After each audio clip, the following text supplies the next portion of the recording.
it's me, Robert, and I'm back for another video. Yes, it's the 50th, people. It's amazing. 50 years of Doctor Who. It's today. It is freaking awesome. I've just been out, picked up a couple of things, the Radio Times, picked up Energy of the Daleks, the Big Finish audio, so I'm looking forward to listening to that tonight. But why am I here today? Well, I thought as it's the 50th, why don't we talk about one of the most core and influential aspects of Doctor Who, that being the Daleks.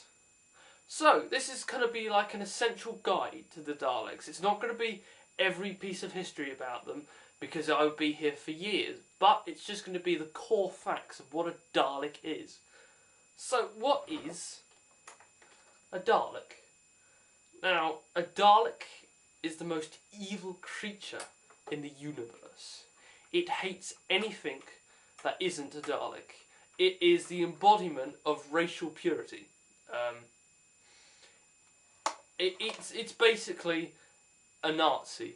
They were based off the Nazis. They hate everything and anything that's different.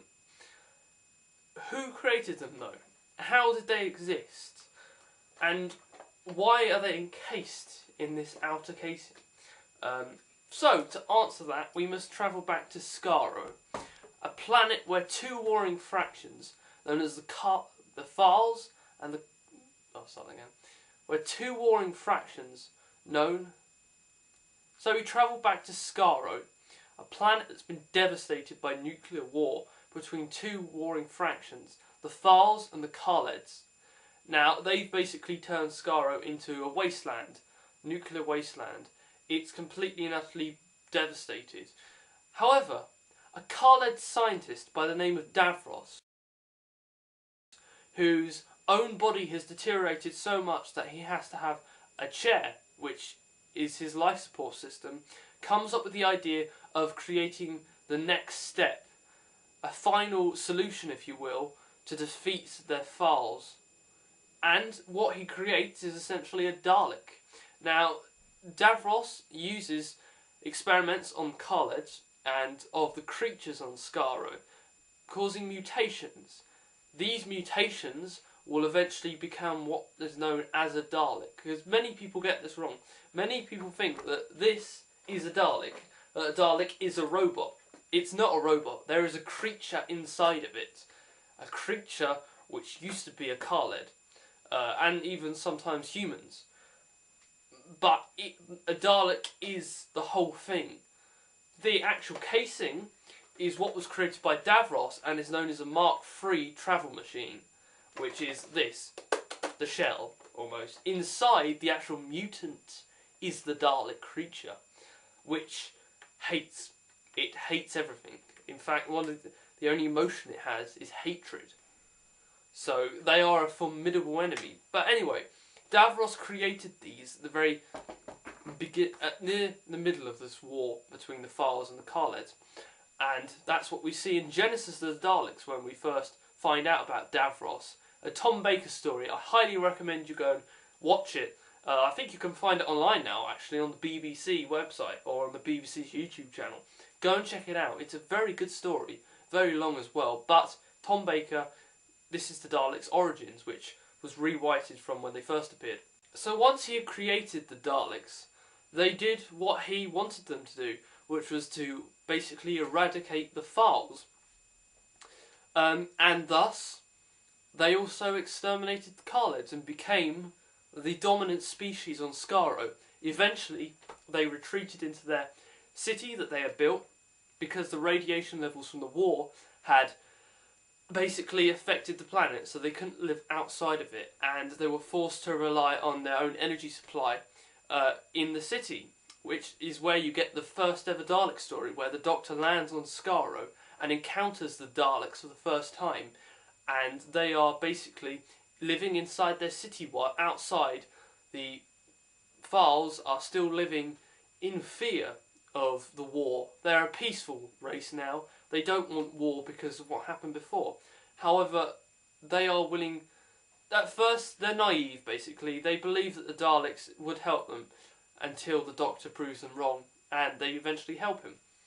move on, and eventually the Dalek Empire succeeds of Skaro and grows into the universe itself. And thus you get the Daleks attempting invasions of Earth several times. For instance, in Daleks' invasion of Earth, they basically conquer the Earth and try and hollow it out into a giant spaceship, which they can use to fly around the galaxy. Slightly strange, I know, but yeah. They even go so far as to try and conquer time itself, where in the chase they construct their own time machine and go after the Doctor in an attempt to stop him, as he's interfered with their plans too many times. Their other conquests includes the planet of Spyridon, in which they try and make themselves invisible by using the natives there, and they have a whole legion of frozen Daleks inside the mountain, which File commandos, with the help of the Doctor, eventually destroy. They also try and conquer Skaro again. They re-go on Skaro. However, a war breaks out. A war against them and an android race known as Moldovians. Which causes them to become a ceasefire. Imagine it. The Moldovians have a war computer, so do the Daleks. Two computers that cancel each other out, basically. Whenever they try and make a move, the opposite computer interacts and stops them. So they come to a stalemate, basically. And this is when the Daleks journey back to Skaro to try and find their inventor, Davros, who, during the uprising in Genesis, they turned on their creator and killed him. However, they didn't, and in fact, they just put him in temporary stasis. So when they find him, they want his help. That goes not so well, and Davros is out to get his own, really. He wants to create his own Daleks, which are loyal to him. Whereas the Supreme Dalek, who leads the normal Daleks, doesn't want that. And thus you get all the Dalek stories. So you go from Destiny, Resurrection, Revelation, all the way to Remembrance, where in Remembrance of the Daleks, Davros leads the Imperial Daleks, which are white. You probably have seen the white and gold, and they are fighting against the Renegade Daleks, which are your common Genesis type gunmetal grey colour, who's led by the Supreme Dalek, which this model is supposed to be a representation of the Supreme Dalek from Planet of the Daleks? Yeah, Planet of the Daleks, but it's not, because there's some things wrong with it. But basically, it's, imagine this coloured grey, and that's a Renegade Dalek.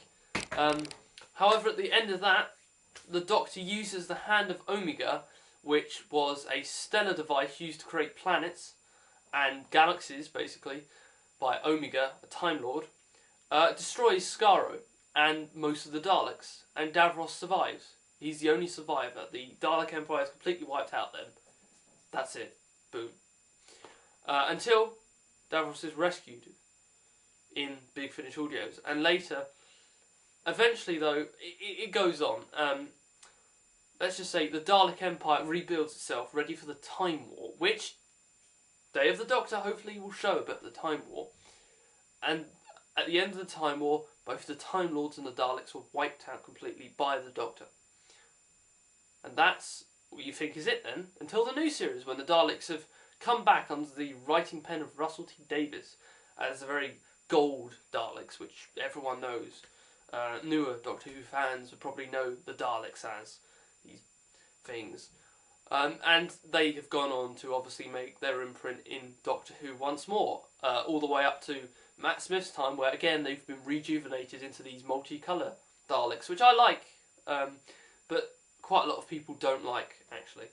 So, that is basically a brief history of the Daleks. They've done a lot more than that. But yes, now their weaknesses, a Dalek's weaknesses, is his eye stalk. If you obscure the eye stalk, or even destroy it, a Dalek is blinded, and will go on, basically, have a hissy fit, and just go on a rampage, and start destroying anything that's near, go into sort of a panic attack. Now, their main weapon is their ray gun.